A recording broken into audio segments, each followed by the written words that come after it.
우리 사랑하고 존경하는 이승을 목사님, 어디에서 말씀을 증거하든 성령께서 함께 하시고 강건함을 지켜보호해 주시옵소서. 부족한 종이 있었사오니 주께서 말씀하여 주셔서 말씀을 전하나 듣는 자들이 한 성령 안에서 주님께 영광이 되게 하여 주옵소서. 예수님 이름으로 기도합나이다. 아멘. 할렐루야.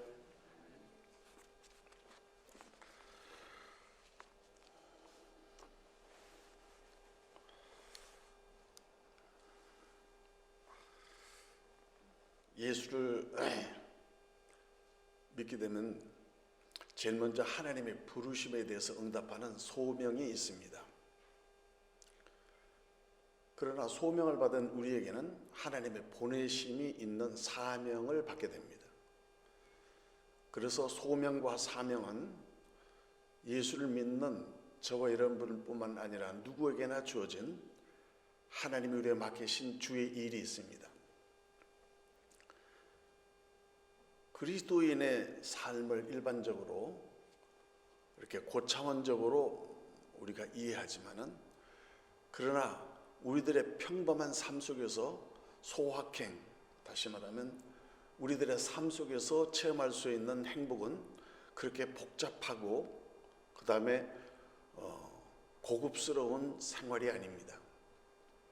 할 일과 갈 곳과 함께할 사람이 있으면 그리스도에는 행복한 삶을 누릴 수가 있는 것입니다.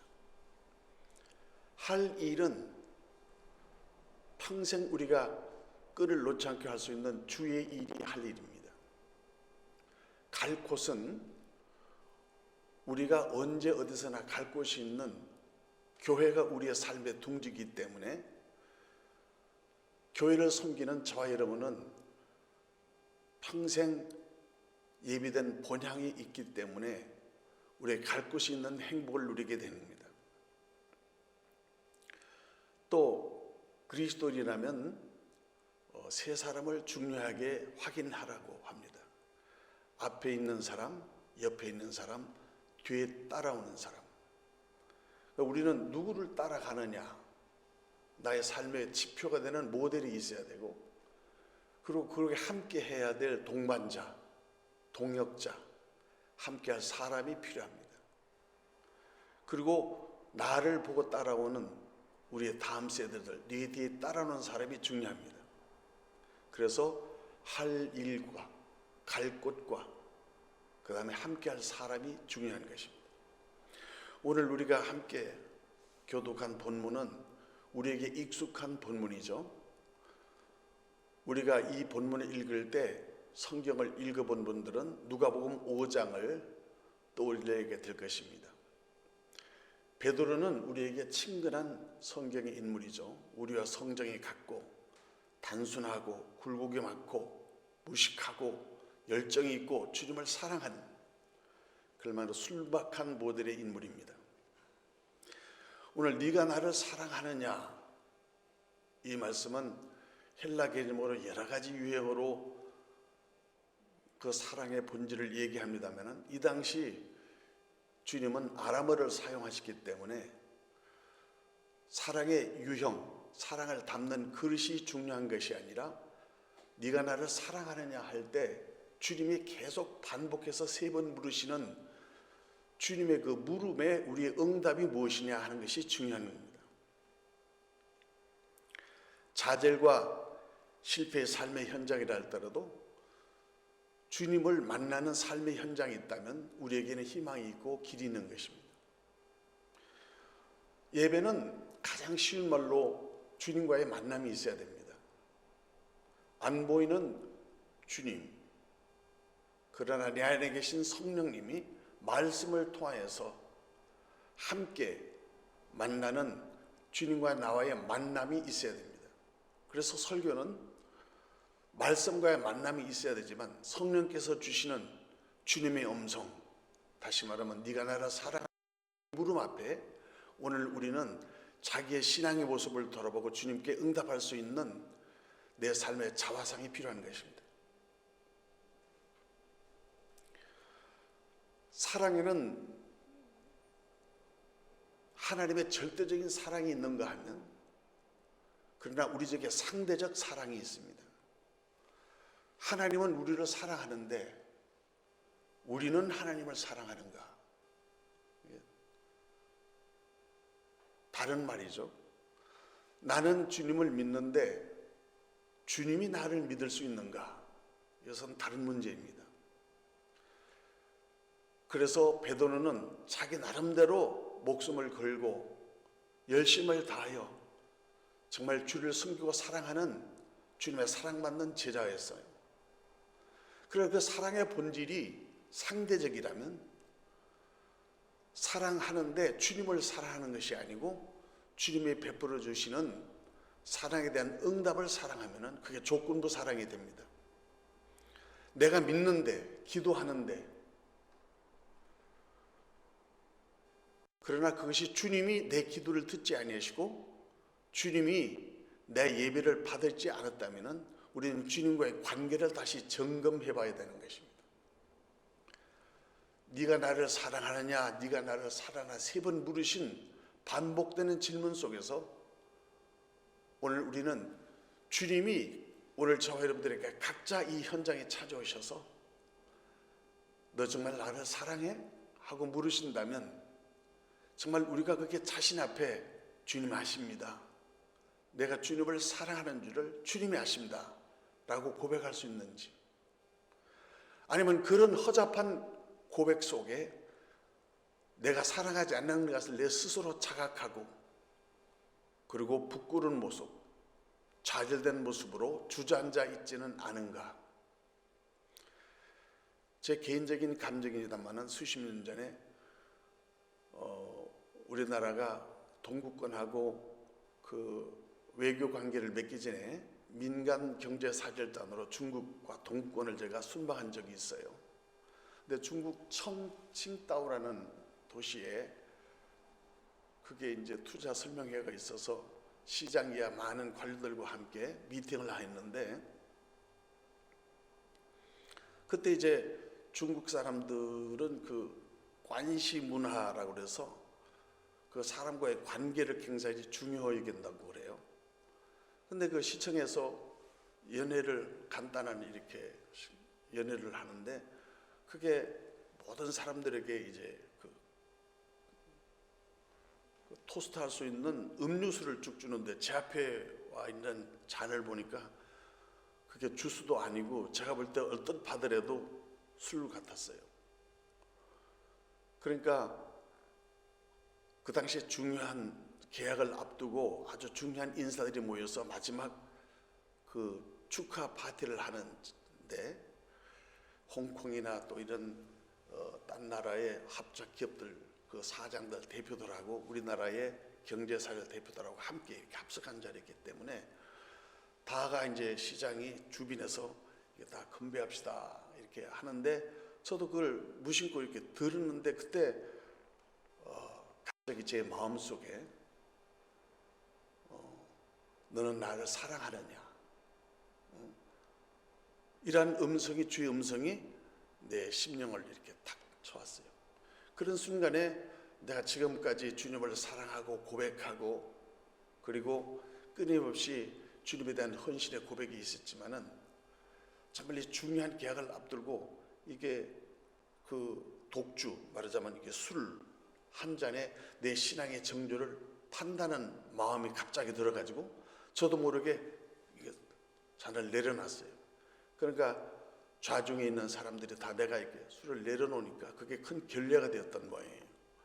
그 시장 비서가 나한테 와가지고 무슨 일이냐고 물어서 제가 하는 말이 우리 한국에는 신앙의 자유가 있는데 저는 그리스도인이기 때문에 이렇게 술을 금주하게 돼 있다고 그래서 생수로 바뀌었으면 좋겠다고 이렇게 얘기를 했는데 그 사람이 이제 시장한테 가가지고 그 얘기를 다 통역을 하니까 시장이 이렇게 그 건배하는 줄을 놓더니 자리에 앉아가지고 그 지필목으로 글씨를 써서 그 헤드 테이블에서 나한테 쭉 종이가 하나 넘어왔어요.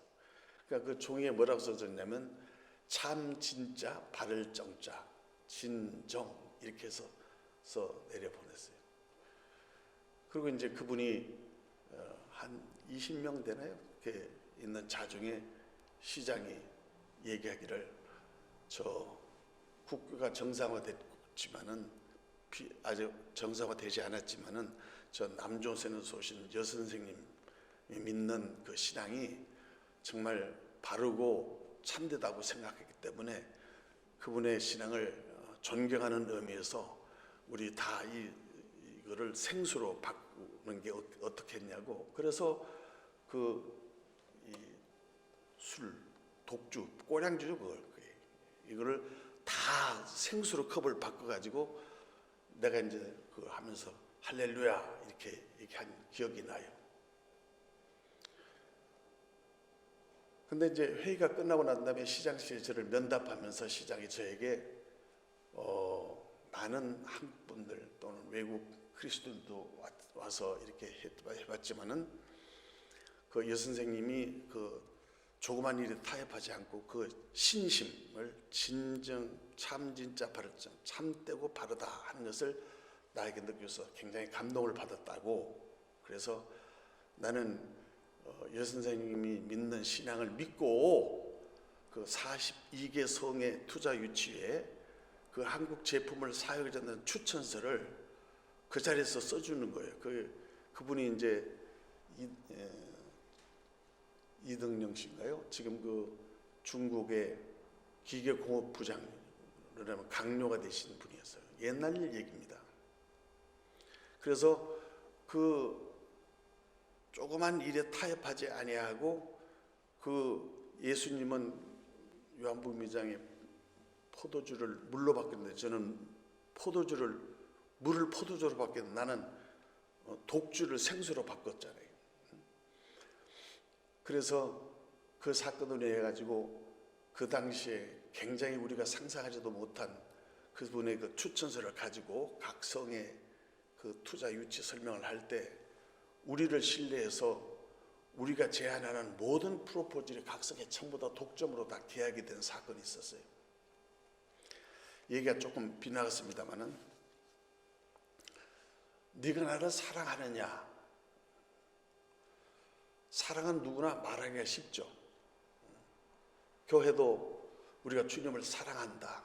그리고 기도하고 헌신하고 그리고 교회를 섬기고 또 때로는 고군분투하죠. 우리가 무엇을 하느냐, 어떻게 하느냐, 얼마나 많은 성과를 거두냐.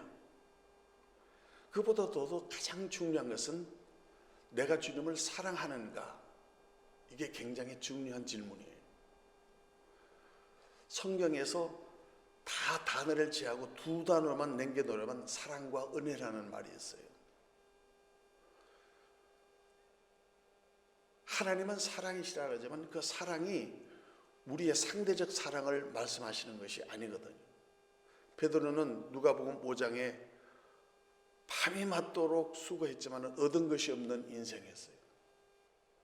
오늘 저와 여러분들도 삶에 지친 그리고 신앙에 좌절된 현장에 앞이 보이지 않는 막연한 그래서 우리가 주님을 위해서 무엇을 하고 계획하고 그리고 헌신하지만은 그러나 그 모든 이전에 주님이 베드로를 찾아오셔서 부활하시고 나서 세 번째 나타나셔서 고기 잡으러 온 베드로 그리고 7 제자들에게 네가 나를 사랑하느냐 하고 시몬에게 물으시는 그 주님의 반복되는 3가지의 질문이 우리에겐 어떤 의미가 있을까? 이것이 중요한 포인트예요. 우리가 주님을 사랑함으로 믿느냐 아니면 믿음으로 사랑하느냐. 우리의 믿음의 터가 무너지면은 은혜가 고갈됩니다. 아무리 목숨 걸고 아무리 열정을 다해서 우리가 힘을 다해서 주님을 사랑한다고 하지만은 그러나 은혜의 터 하박국 3장 끝절에 나와 있는 것처럼 우리가 비록 무화과나무에 소출이 없어요. 포도나무에 외양간에 소득 아무것도 가든 것이 없을지라도 빈손들로 밤이 맞도록 쏘겠지만은 정말 얻은 것이 없는 허탈하고 그리고 좌절되고 무너진 삶의 현장이라 할지라도 그게 마지막 대책이 하나님일 때 우리는 심령천국을 경험하게 됩니다. 다 가졌어도 마지막에 남는 것이 하나님의 사랑과 은혜가 없다면 그것은 내 심령이 고갈된 거예요. 베드로가 아무리 목숨을 걸고 딴 사람은 다 버린다 할지라도 저는 버리지 않겠습니다. 이런 맹세가 나름대로는 목숨을 걸고 나름대로는 책간에는 아무리 열심히 한다 할지라도 그 사랑의 본질, 믿음의 본질, 그게 주님을 사랑하는 믿음의 고백. 내가 주님을 사랑해서 정치적으로 출세하고 주님이 메시아가 되어서 지상의 천국을 건설하고 그리고 내가 바라는 야망의 수단이 주님이 되고 우리에게 믿음의 본질이 된다면 우리는 그걸 믿음이라고 얘기할 수 없어요. Conditional belief, 조건부 신앙이 되는 거예요. 그래서 조건이 다 무너지면 우리는 미련 없이 그 자리를 떠나는 것입니다. 오늘 우리가 삶의 현장에서 예수를 믿고 교회를 섬기고 나름대로 하나님을 사랑한다고 하면서도 우리의 삶의 현장에서 주님이 진짜 너 나 사랑하냐고 물으신다면 우리는 주님 이외에는 다 포기할 수 없는 믿음이 있어야 그게 심령천국입니다. 주님 없이는 살 수 없는 가난한 심령일 때 오직 주님만이 나의 대책이 될 때 이것이 바로 주님을 만나는 만남이 되는 것입니다. 우리는 이 누가복음 5장과 베드로의 일생을 쭉 이렇게 더듬어 보면 우리의 마음에 남을 수 있는 단어 하나가 뚜렷이 여러분 뇌리에 스칠 거예요. At the distance, 멀찍이 하라는 단어입니다. 목숨을 바치겠습니다. 걸겠습니다. 주를 위하여. 근데 그 위하는 것이 주를 위한 것입니까? 자기를 위한 것입니까? 잘 알아야 된다. 우리는 교회를 위해서 주를 위해서 열심히 다한다고 하지만은 그 믿음의 본질, 사랑의 본질, 그 바탕이 하나님의 사랑이 아니면 바탕이 없는 색깔을 나타낼 수가 없어요. 우리가 그림을 그릴 때 도화지가 하얘야 돼요. 하얗다고 해서 색깔이 없는 것이 아니에요. 바탕이 하얀 색깔이에요.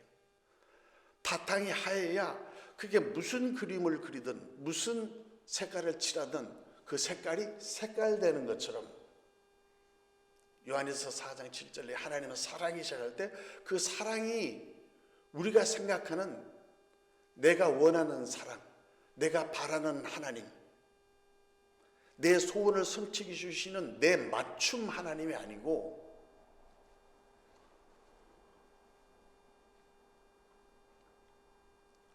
다 잊어버려도 내가 원하는 뜻이 아무것도 이루어진다 아니다 할지라도 내가 실패하는 그 삶의 현장이 주님의 영광을 위한 길이라면 그 실패가 성공의 현장이 되는 것입니다.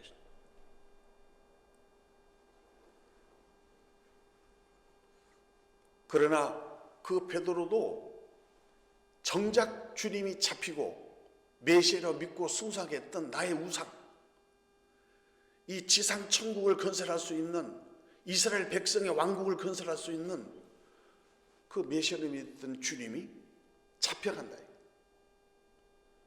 주님을 따라가는데 멀찍이 따라가요.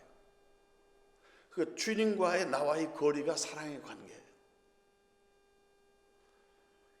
이탈하고 타락하고 죄악에 떨어지는 모든 것은 주님과의 거리를 얘기하는 거예요. 사랑의 관계, 주님과의 관계를 얘기하는 것입니다. 나하고 주님과의 거리가 얼마만큼 틈이 벌어져 있느냐, 그 틈 사이를 디아볼로스라고 그래요. 헬라어로.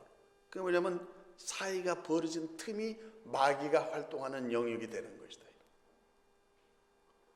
부부 사이의 틈, 교회와 교인들의 틈, 주님과 우리 사이의 그 틈 사이가 틈이 벌어지면 그게 사단이 역사하는 것이다.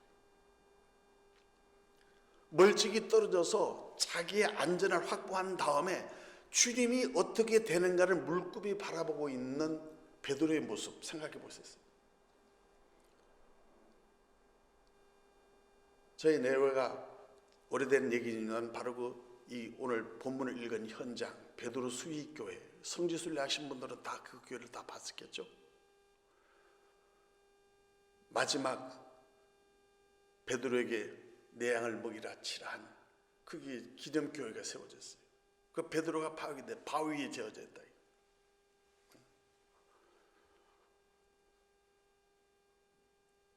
거기 있을 때 우리는 네가 나를 사랑하는 그 주님의 음성이 가슴에 와 닿아서 우리 내외가 거기 그 반석 앞 그 제단에 기도하면서 통곡한 적이 아직도 기억이 생생합니다.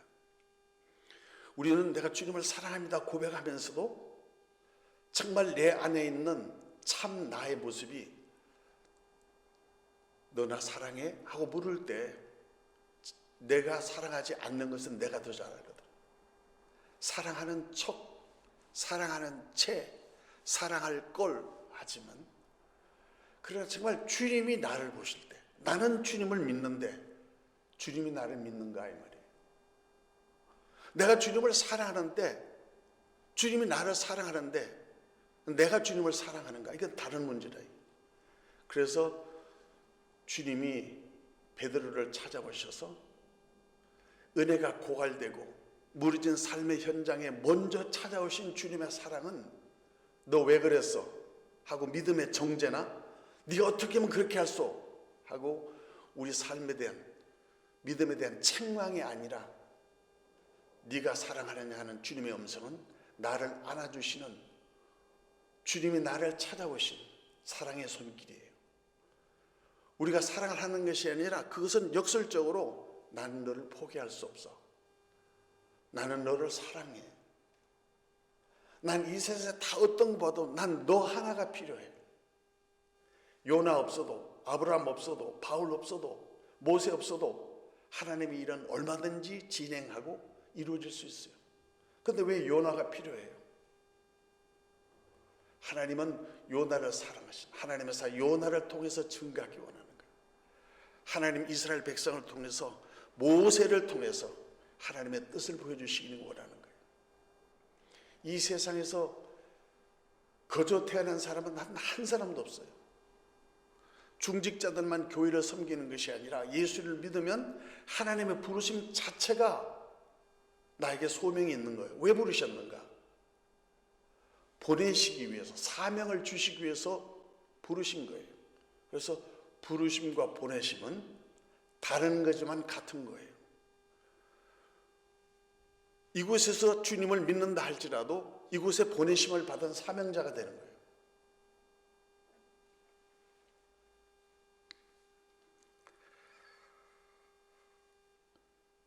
요한복음 14장 21절에는 나의 계명을 지키는 자라야 나를 사랑하는 자니 나를 사랑하는 자는 내 아버지께 사랑을 받을 것이요 나도 그를 사랑하여 그에게 나를 나타내리라 말씀하셨어요.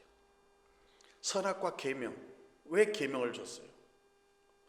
그건 우리의 자유의지를 억제하기 위한 것이 아니라 주님이 나를 사랑하기 때문에 그 사랑을 지키고 생명을 지키기 위해서는 그것을 지켜야 하는 계명, 그게 사랑의 계명이 선악과예요. 사랑하기 때문에 먹지 말라는 거예요. 그런데 우리는 주님을 사랑한다 하면서도 먹고 싶어서 먹는 거예요.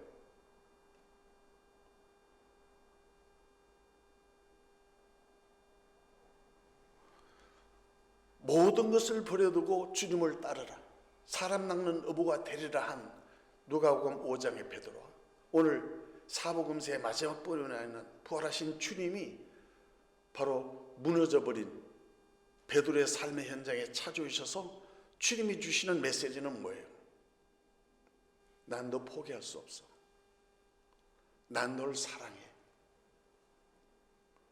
이 말이 네가 나를 사랑하느냐. 이 물음 앞에 정말 우리는 성령으로 자기 자신의 모습을 주님께 고백할 수 있는 신앙의 현 주소를 각성해야 돼요. 이 시대에 오늘 네가 나를 사랑하느냐 하는 것을 제 나름대로 해서 한마디로 요약해서 결론을 낸다면 이대로는 안 된다. 오늘 우리들의 모습, 오늘 우리들의 현조소, 오늘 우리들 삶의 현장에서 정말 그리스도인으로 한 사람으로서, 또 시카고 지역에 사는 우리 한 사람의 교인으로서 오래된 역사와 전통을 자랑하는 본교회, 그 우리 교회 이 자리를 지켜온 저 여러분들에게 오늘 주님이 찾아오셔서 성령으로 우리에게 물으시는 거예요. 너 왜 이렇게 했느냐? 너 어떻게 그럴 수가 있어? 이런 모든 믿음에 대한 정죄나 책망이 아니에요. 뭐를 성공해라, 뭐를 교회를 부흥시키라, 이런 이유가 아니에요. 주님과의 관계가 뭐냐 이게. 너 믿음의 바탕이 뭐냐 이게. 하나님의 사랑이 바탕이 되어야, 그게 자녀의 사랑, 부모 사랑, 애인 사랑, 무슨 부부 사랑, 바탕이 없으면 그 색깔이 나타나지가 않듯이 그 하나님을 사랑하는 다 없어져도 그 바탕이 남아 있어야 된다.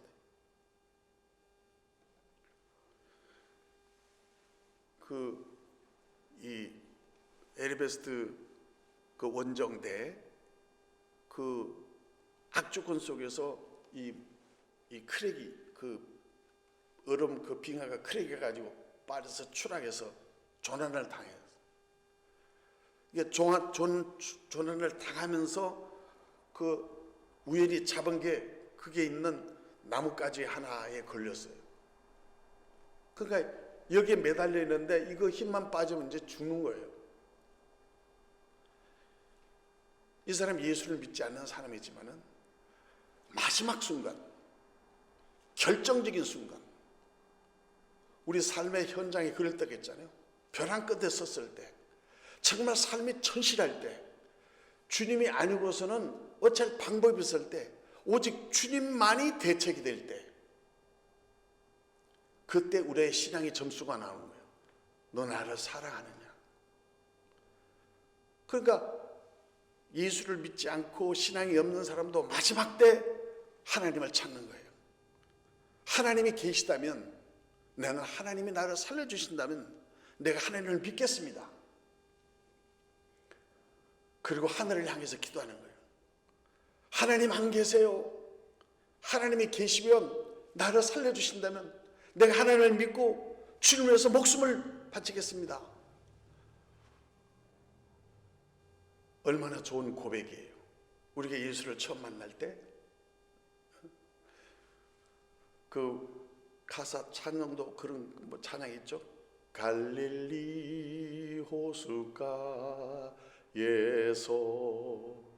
주님이 시몬에게 물으셨네. 사랑하는 시몬아, 넌 날 사랑하느냐?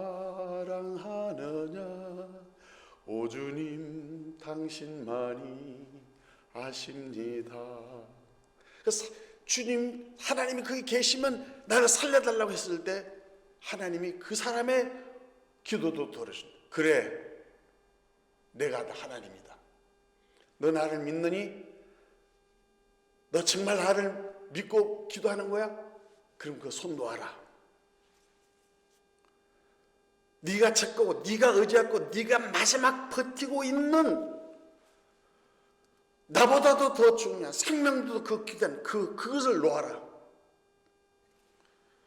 근데 사람의 심성은 베드로처럼 그렇지 않아요. 이거 놓으면 죽는 걸 어떻게 놓아요? 베드로는 부활하신 주님을 만난 사람이라도 나 고기 잡으러 갈래. 나는 아닌가 봐.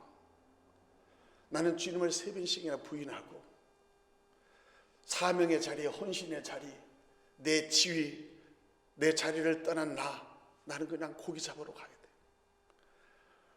베드로가 고기 잡고 낙향에서 고기 잡을 때 기분이 좋았겠어요? 여러분 같으면? 아니에요. 내 까리는 최선을 다했는데, 내 나름대로는 잘하고 싶어서 최선을 다한 거예요. 내 마음대로 안 되는 거예요. 인생이 그렇잖아요. 주님 생각밖에 안 나는 거예요. 나는 안 되는가 봐. 난 주님 없이 나는 거예요. 고기를 잡아도 주님 생각밖에 안 나는 것이. 근데 주님이다 하는 요한에서 할 때 베드로는 어떻게 해요? 물속으로 뛰어들어가는 거예요. 내 사모하는 주님, 늘 마음속에 있는 주님. 그렇지만 마음은 원으로되 육신이 안에 가요. 늘 삶의 현상에서 미끄러져 넘어지는 베드로와 같은 성정. 그러니까 그 매달린 사람이 기도하기를 어떻게 되냐면 Are there any other God? 이거 노라는 하나님 말고 나를 살려주고 끌어올리실 하나님 안 계세요? 그 하나님, 오늘 현대 교인들이 찾고 있는 하나님,